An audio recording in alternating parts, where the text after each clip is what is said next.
کومه ښځه چې مونځ نه کوي آیا د دغه ښځې د وجې نه خاوند ګنهګارېږي او که نه ګنهګارېږي، او آیا دغه خاوند خپلې ښځې سره کوم حده پورې سختي په دغه مانځه باندې کولی شي؟ ګران کتونکو، دغه مسله هر کور ته درپېښ ده.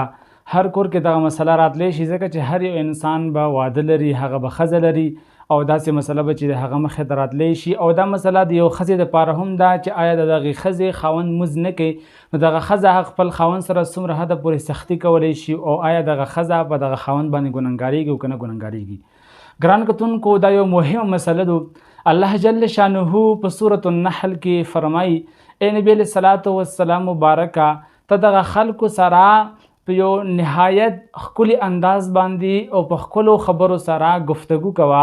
او دوی چې ډېر زیات په نرمې لهجې سره دغه دین طرف ته رابله. او کله چې ته دوی سره بحث هم کوې، نو هغه هم په احسنې طریقې سره کوه، ځکه چې الله جل شانه هغه خلک هم پیژني چې کوم خلک د الله جل شانه د لارې نه بېلارې شوي دي، او هغه خلک هم پیژني چې هغه په لار باندې روان دي، یعنې هغه نیک عمل او ښه خلک دي.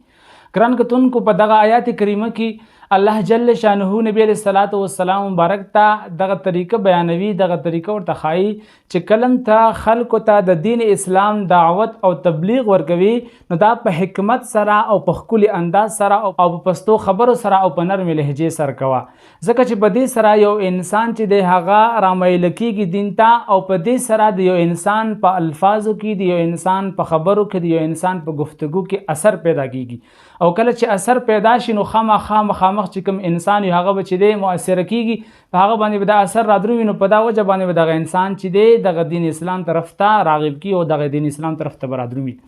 نو دغه آیت نه موږ تاسو ته دغه خبره معلومه شوله، که چېرته یوه ښځه مونځ نه کوي، نو خاوند له پکار دی چې هغه دغه ښځې ته ډېر په نرمې لهجې سره، ډېر په اسانې طریقې سره، ډېر په ښکلي طریقې سره د دغه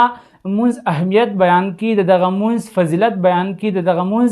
چې کوم اثرات دي هغه دغه ښځې ته بیان کړي، او په کلارې انداز سره په دغه ښځه کې د مونځ هغه جذبات را ظاهر کړي، نو دغه ښځه به خود چې دی دغه مونځ طرف ته مایله شي او مونځ به ادا کوي. خو که چېرته دغه خاوند چې د نرمه لهجې استعمالوي، نو شریعت وایي چې دې سره چې د خاوند کله داسې سخته لهجه هم استعمالولی شي چې دغه ښځه مونځ ادا کړي. خو که چېرته د یو خاوند په نرمې لهجې سره، په سخته لهجې سره، په دواړو طریقو سره چې یو انسان خپلې ښځې ته د دغه مونځ ترغیب ورکوي، هغې ته چې دی بیان کوي، وعظ کوي، هغه چې دغه مونځ ته مایله کوي، خو لیکن هغه نه مایله کېږي، هغه مونځ نه کوي، نو په دغه کولو سره دغه ښځه که مونځ نه کوي، نو د دغه ښځې په مونځ نه کولو سره دغه ښځه سخته ګنهګاره ده، خو په دغه ګناه کې ورسره دغه خاوند نه دی شریک. واخر دعوانا ان الحمد لله رب العالمین.